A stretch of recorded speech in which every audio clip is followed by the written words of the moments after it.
Hola, ¿qué tal? Buenas tardes. Muchas gracias por la invitación para participar en este curso. Vamos a contarles un poquitito qué es el implante, cuáles son los candidatos a implante coclear y cómo es la evaluación que realizamos en el hospital en el equipo de implante coclear. Acá, sí. Bien, el implante coclear es un dispositivo de ayuda auditiva que transforma las señales acústicas del medio ambiente en señales eléctricas que estimulan directamente el nervio auditivo. Básicamente el implante tiene dos componentes, un componente externo y un componente interno. El componente externo está conformado por un micrófono, el procesador del habla propiamente dicho, y una bobina que se llama la bobina externa. ¿Cómo funciona este procesador del habla? El micrófono del procesador recoge el sonido del medio ambiente y es enviado directamente al procesador del habla. El procesador del habla es algo así como una mini computadora que convierte las señales acústicas del medio ambiente en señales digitales acústicas. ¿Sí? Estas señales que están dentro del procesador son enviadas a través de la bobina externa a la parte interna. La parte interna es la que se coloca quirúrgicamente. Tiene un imán, tiene la bobina y tiene el array de electrodos que va dentro de la cóclea. Esta parte interna lo que hace es recibir la señal codificada desde el procesador y entrega una señal eléctrica a las células ganglionares del nervio auditivo. Bien, ¿cómo funciona el implante? Ahora vamos a ver un pequeño video de más o menos cómo está funcionando el implante, que es lo que acabamos de contar. El sonido llega ahí al micrófono, pasa al procesador de la palabra. Este procesador transforma las señales, las envía a través de la bobina externa a la bobina interna y de ahí a todo el array de electrodos para luego estimular las células ganglionares del nervio auditivo y llegando hacia la corteza donde se interpreta como señal acústica. Entonces tenemos que saber a qué pacientes podemos implantar. Y estas son las candidaturas que había en el año 1985, cuando empezaron, los implantes empezaron a llegar hace muchos años, y solamente se implantaban adultos mayores, es decir, pacientes mayores de 18 años con una hipoacusia profunda, nada más. Sin logo, o sea, una logo del 0%. Todo esto se fue modificando a través de los años hasta el 2001, que entonces se pueden implantar pacientes mayores de 12 meses, es decir, niños a partir de los 12 meses, con hipoacusias severas a profundas y con una logoaudiometría menor al 50%. También debemos ver en los niños el tema de cómo van adquiriendo el lenguaje cuando están usando audífonos, porque a veces se quedan en el aprendizaje y entonces son pacientes que pueden ser candidatos a un implante. ¿Cuáles son los criterios actuales para colocar un implante coclear? Es decir, son pacientes en cuanto a la edad de implantación, entre los 12 meses y los 90 años podría ser. Pero esa es toda la gama de edades de pacientes que se pueden implantar. En cuanto al grado de severidad de la audición, puede ser en niños muy pequeños, hipoacusias severas o hipoacusias profundas, y en pacientes más grandes con un poco de más audición, también son candidatos a implantes. Puede ser implantes en cuanto a la lateralidad, bilaterales, simultáneos, secuenciales o con audición normal en un oído, es decir, la single side. En cuanto al tipo de pacientes, entonces tenemos con hipoacusias profundas, bilaterales, con neuropatías auditivas. Obviamente siempre tenemos que tener un nervio que es el que va a conducir. Si hay agenesia de nervio, ese paciente no se puede implantar. Acá dice lo mismo, es decir, en cuanto a la anatomía coclear, debemos tener una cóclea lo más normal posible, pero hoy por hoy se están implantando pacientes con malformaciones cocleares o con nervio, con una displasia del nervio. Y en cuanto a las patologías, tenemos cualquier patología, trastorno del espectro autista, o pacientes que tengan condiciones médicas complicadas, se evalúan para ver si pueden ser implantadas.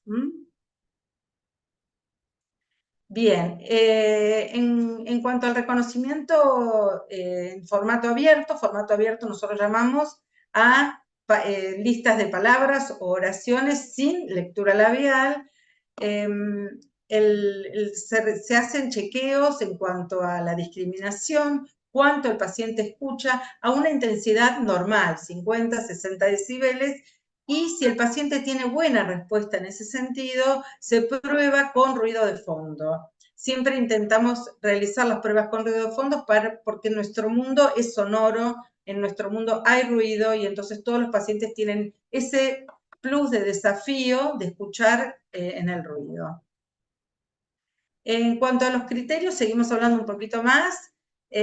Son hipoacusias profundas, tenemos hipoacusias severas por debajo de 60-70 decibeles, tenemos hipoacusias también con resto auditivo en graves y caída en agudos, pero con una logomala. Entonces esos pacientes también pueden ser implantados y tienen muy buenos resultados con el implante.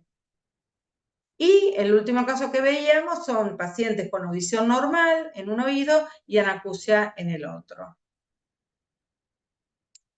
Bien, en cuanto a las posibilidades de implante, en general, el bilateral simultáneo se hace solamente en niños menores de 3 años con hipoacusia profunda bilateral, con un pobre beneficio con los audífonos.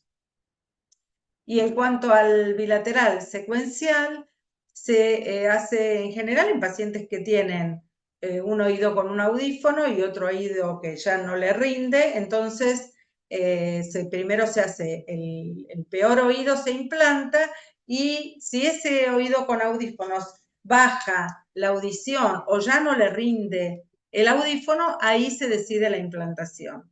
Los pacientes adultos en general son secuenciales, solamente los niños son simultáneos, ¿sí?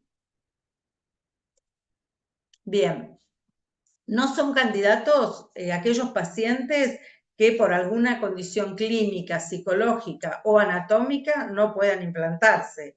Es decir, algún paciente que tenga algún tema que no tenga cóclea, por ejemplo, o que no tenga nervio, algún paciente que no entiende qué es el implante o no está de acuerdo o dice que no lo va a usar. Entonces esos pacientes no se van a implantar. Es una charla que se tiene con la psicóloga, pero es parte importante que el paciente esté convencido de lo que tiene, de toda la tarea que le requiere el implante coclear. Y cualquier paciente que tenga alguna condición clínica que no permita pasar por la cirugía de implante, por ejemplo. Entonces, por ahí esto es como lo más importante que a mí me gustaría dejarles. ¿Cuándo un médico tiene que derivar a un paciente al equipo de implante coclear o a alguna fonoaudióloga que haga una evaluación un poco más profunda? En el año 2020, Teresa Solan publicó una guía de derivación para pacientes hipoacúsicos adultos. Y entonces ella dijo que sacando el promedio de las frecuencias 500, 1000, 2000 y 4000, y da 60 decibeles o más, y la discriminación en una lista de palabras de bisílabos da menor al 60% en el mejor oído, ese paciente es candidato. Es la guía del 60-60. Por ahí esto les queda más fácil. Debajo de 60 decibeles la audición y menor a 60% la discriminación. Entonces, ¿por qué tenemos que derivar a un paciente al equipo de implante de manera temprana, porque la audición está muy relacionada con el daño cognitivo. Si el paciente no escucha, se empieza a aislar, no intercambia, tiene problemas de memoria. Entonces podemos evitar daño cognitivo, podemos evitar aislamiento social, depresión. Está todo relacionado con el tema de la audición. Y cuanto más tardemos en derivar a un paciente, mayor será el deterioro. Nosotros, después verán en los videos, los pacientes vuelven a reinsertarse de manera social y laboral cuando empiezan a escuchar nuevamente. Entonces, el uso correcto de audífonos o de implantes cocleares ayuda a mermar la aparición temprana de enfermedades cognitivas. Bien, entonces armamos un equipo de implante. Y armamos un equipo de implante con un montón de personas. El equipo de implante está formado por un médico cirujano, un médico que implante, una fonoaudióloga o fonoaudiólogo, un psicólogo. Eso es como los tres más importantes porque son los más necesarios en el momento de determinar una candidatura. El psicólogo, la fonoaudióloga y el médico cirujano. Ellos son los tres más importantes para determinar una candidatura, pero necesitamos de un montón de otra gente para armar un equipo. Una rehabilitadora o un rehabilitador para que trabaje con ese chico o con ese adulto cuando ya se implantó. La familia, especialmente cuando son niños, porque necesitamos una mamá que lleve al chico a la calibración, una mamá que lleve al chico al colegio de hipoacúsicos, que lleve al chico a hacer la rehabilitación. Necesitamos un colegio que entienda el problema del chico y que pueda aceptarlo con sus limitaciones y con todo lo que puede dar ese chico. En general son chicos que por ahí en algún momento pasan a escuela común, entonces tienen una maestra integradora, y una casa de implante. Todos esos formamos el equipo de implante de ese chico, de ese paciente, para poder resolverle los problemas cuando se le rompe un implante, cuando necesita un cable, cuando necesitamos rápidamente solucionar algún problema de estos. Y entre todos tenemos una comunicación, y es así con todos los pacientes. Hablamos con casi todos los rehabilitadores de ese paciente, con los médicos, con la casa de implante para resolver el problema que sea. Bien, entonces es función del equipo de implante concientizar a la familia sobre la importancia de su participación. Necesitamos una familia comprometida, no hay duda de eso.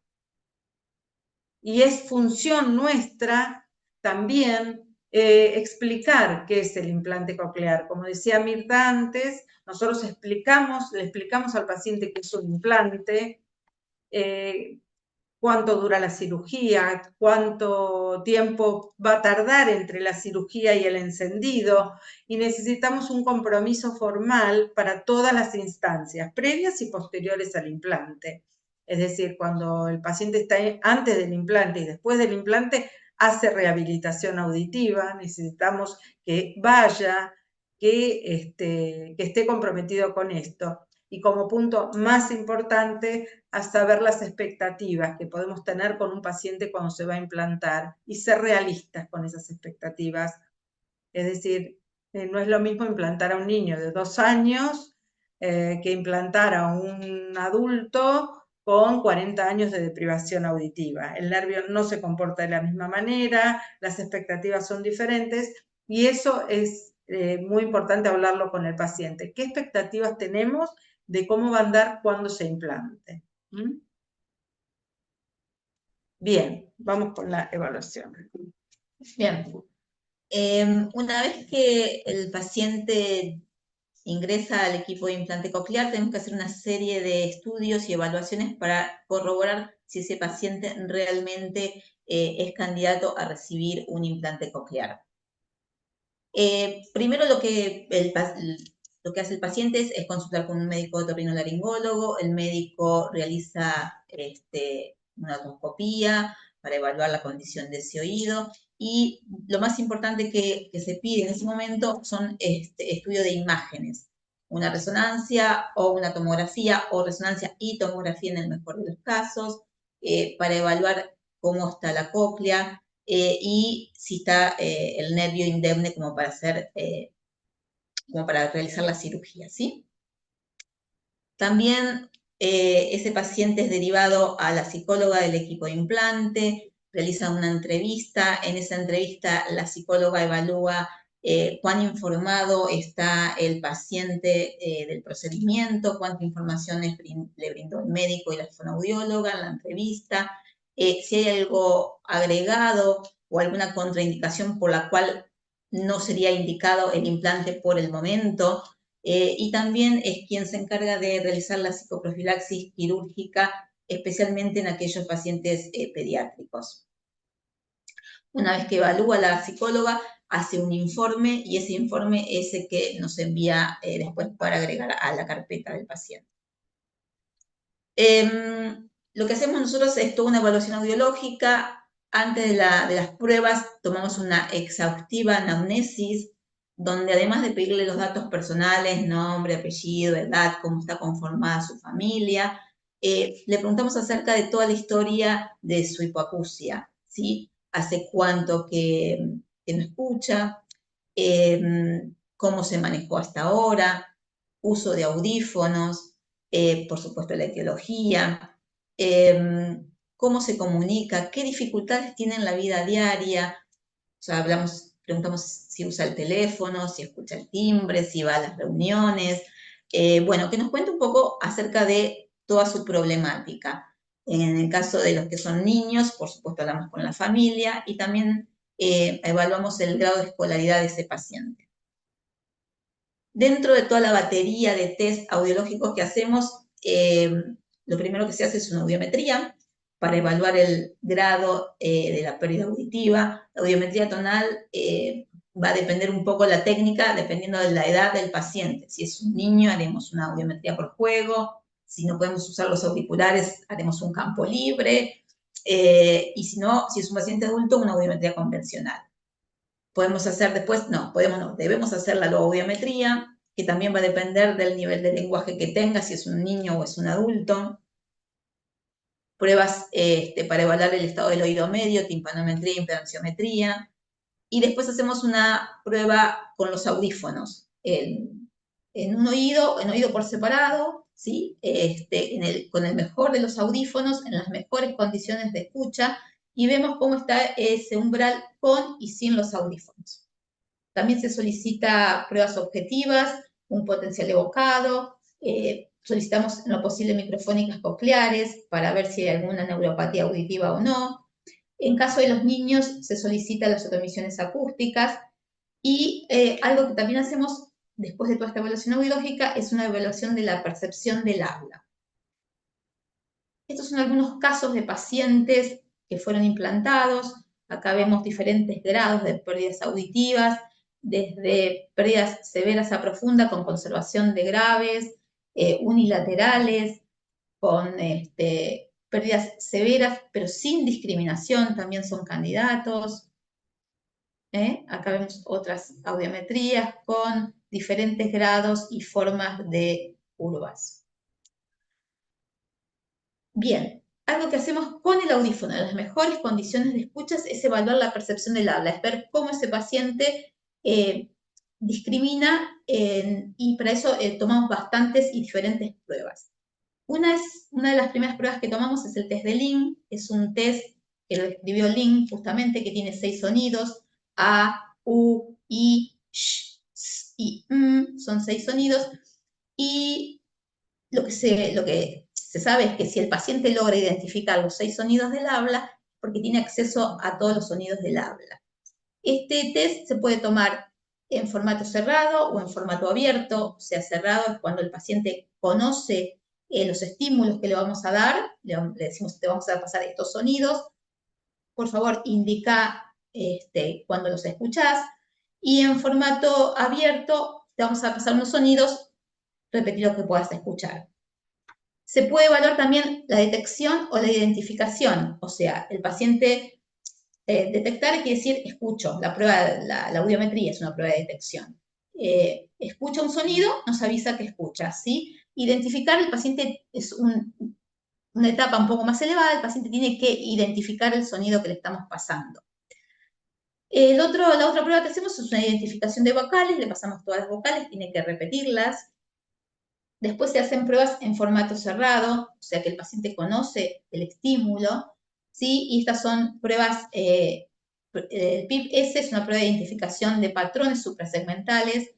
El paciente tiene que indicar la palabra que escuchó, y después tenemos una prueba de identificación de palabras a través de las consonantes, ¿sí? Las vocales son todas iguales, si cambia la consonante, el paciente también debe indicar y señalar la palabra que escuchó. También podemos tomar pruebas en formato limitado, o sea, le decimos al paciente una pista, te vamos a decir, no sé, colores o animales, y el paciente tiene que repetir lo que escucha. Pruebas en formato abierto, o sea, vamos elevando los niveles. Prueba de formato abierto, el paciente no sabe, no conoce cuál es el estímulo. La audiometría, por ejemplo, es una prueba en formato abierto. Y ahí estamos. Pasamos las listas fonéticamente balanceadas y listas de oraciones. Un nivel más elevado aún es cuando el paciente está al límite, no sabemos si es candidato o no, tomamos algunas pruebas con ruido para dificultar un poquito más la prueba y evaluamos si este paciente por ahí a 1 metro, 1 metro y medio en silencio identifica bastante bien, pero cuando está en una situación de ruido se complica y mucho, entonces hay que evaluarlo en esas situaciones también. Una vez que nosotros finalizamos toda la etapa de la evaluación preimplante, ya tiene las imágenes, vio a la psicóloga, hicimos toda la evaluación audiológica, se arma lo que llamamos una carpeta, ¿sí? Con todos los estudios. Esa carpeta el paciente la lleva y la entrega a su obra social o a su prepaga. En caso de que no tiene obra social o prepaga, se tramita ante el Ministerio de Salud. Una vez que esto está autorizado y está pagado, sea uno, la obra social o la prepaga o el ministerio pagaron el implante, se realiza la importación. Una vez que el implante está acá en el país, la casa comercial se contacta con el médico habla con el paciente, se realizan todos los estudios prequirúrgicos y se planifica la cirugía. Una vez que nosotros entregamos la carpeta hasta que se realiza la cirugía, pasa mínimo 6 meses. Ese es un lapso más o menos habitual en las cirugías de implante coclear. A veces más. Una vez que el médico realiza la cirugía, en el momento de la cirugía hay 2 estudios que se realizan. Una es la telemetría de impedancia y otro es la telemetría de respuesta neural. Vamos a hablar un poquito de qué es cada una de estas pruebas. La impedancia es la resistencia que ofrece el tejido o los fluidos que están alrededor del electrodo al pasaje de la corriente eléctrica, ¿sí? ¿Cuánta resistencia hay a ese pasaje de la corriente? A mayor impedancia, o sea, mayor resistencia, vamos a necesitar mayor niveles de corriente para poder activar la neurona, ¿sí? El ganglio de la cóclea. La información que nos da la impedancia es acerca de la integridad de los electrodos, no nos está hablando de si estamos estimulando el nervio o no, ¿sí? Simplemente nos habla del estado de los electrodos, de la raíz de electrodos. Y están ok los electrodos, no hay ningún daño de ningún electrodo cuando esa impedancia está dentro de los 565 ohms a los 20 kilo ohms. Hay un circuito abierto o la impedancia está alta cuando estos niveles son mayores a 20 kilo ohms y hay un cortocircuito en los electrodos o en uno de los electrodos cuando la impedancia es menor a 565 kilo ohms. Este estudio se realiza en intraquirúrgico, se realiza antes del encendido y cada vez que el paciente viene a calibrar. Los niveles de impedancia nos hablan que ese array de electrodo está en contacto con líquido, con fluido, con tejido. No nos habla si está o no en la cóclea, ¿eh? Eso es muy importante. Los valores estos en general cambian cuando empieza a correr la corriente dentro de la raíz de electrodos. Es un dato muy importante este. En general, cuando tenemos el encendido, los valores de impedancia son un poquito altos, están alrededor de los 15, 10 kiloohms, y una vez que se enciende el implante, estos valores empiezan a bajar. Acá les muestro unos gráficos de impedancia. Estas son unas impedancias al encendido, están todas muy bien, están todas parejas, no hay ningún electrodo que esté en corto o en high. Esta es al mes del encendido. Vimos cómo bajan las impedancias notablemente. Eso nos habla también del uso del implante. Si el paciente tiene puesto el implante y no está usando su procesador, las impedancias no van a bajar, así que nos habla también del uso que hizo este paciente del implante. Y también podemos ver aquellos electrodos que están fuera de la cóclea. Los electrodos que están dentro de la cóclea y la corriente está corriendo, valga la redundancia, la impedancia tiende a bajar. Y en aquellos electrodos que están por ahí fuera de la cóclea, al no correr la corriente por esos electrodos, siguen altos. Eso es un buen dato también, además de las imágenes, para saber el estado de los electrodos. Sí, acá, por ejemplo, estos electrodos están más altos, está fuera de la cóclea. El otro estudio que se toma intraquirúrgico es la telemetría de respuesta neural. Es el registro del nervio auditivo, del potencial de acción del nervio auditivo. Evalúa si la señal eléctrica que está generada por el implante llega hasta el nervio auditivo y ese nervio auditivo responde a estos niveles de corriente. Ahí podemos saber exactamente si el nervio está recibiendo estímulo eléctrico. La telemetría de respuesta neural, buscamos el umbral de la respuesta neural, cuál es la mínima cantidad de carga eléctrica necesaria para que ese nervio responda, y ese valor de umbral de telemetría de respuesta neural nos va a servir a nosotros después para el encendido del implante coclear y para la programación después de ese procesador del habla. Bien.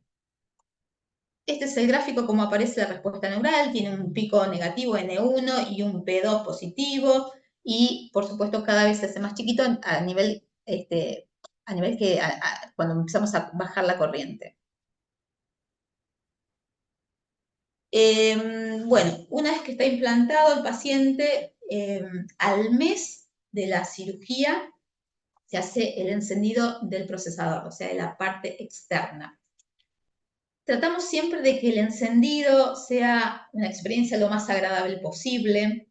Idealmente siempre tiene que haber un audiólogo que tenga experiencia.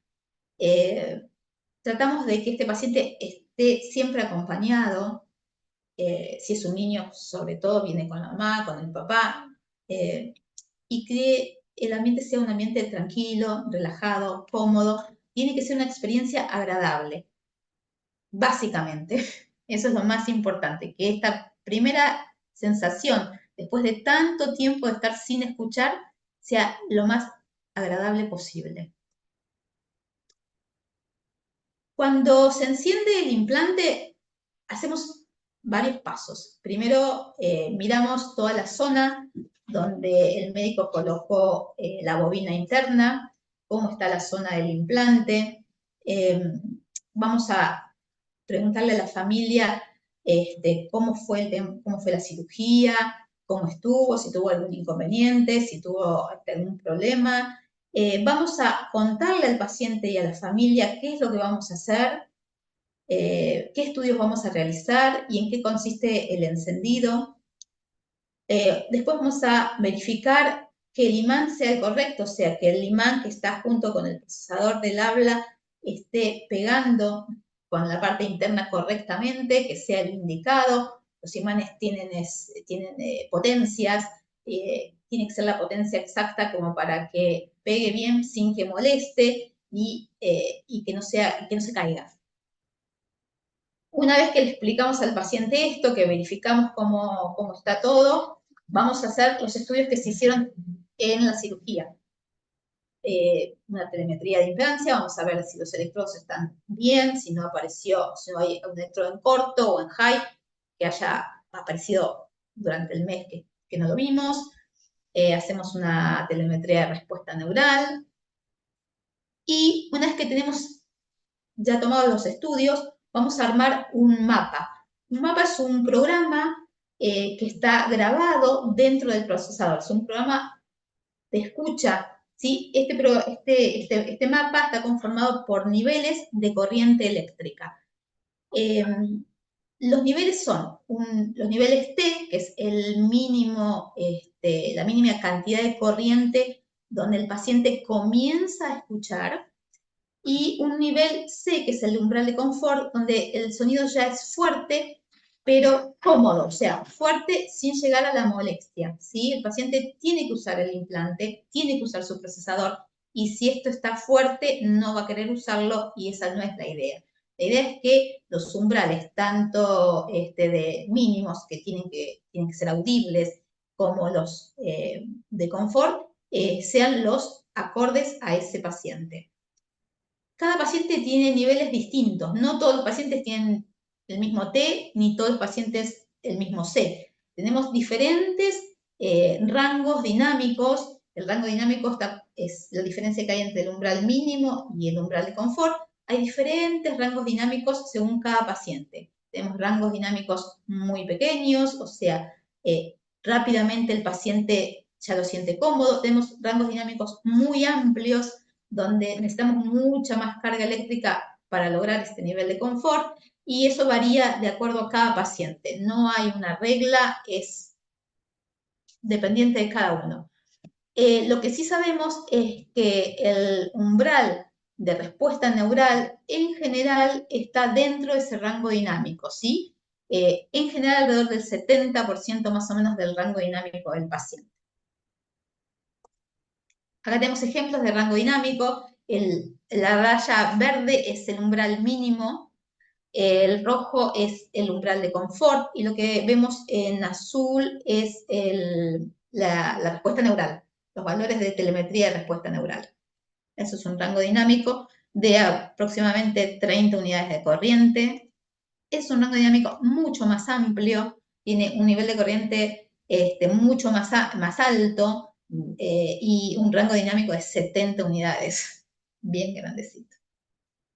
Tenemos un rango dinámico mínimo, muy, muy pequeño y bastante alejado de la respuesta neural. Bien, acá tenemos otro rango dinámico. Una vez que se realiza toda la evaluación y la calibración, la calibración del implante, lo que hacemos es realizar una evaluación post-calibración para ver cómo son, cómo está escuchando. Hacemos muchos de los estudios que se hicieron pre-implante, los volvemos a hacer, desde el link, una identificación de vocales, un campo libre, para ver cómo están los umbrales. Algunos resultados vamos a mostrar ahora. Esto es una prueba más o menos de lo que sucede en algunos pacientes.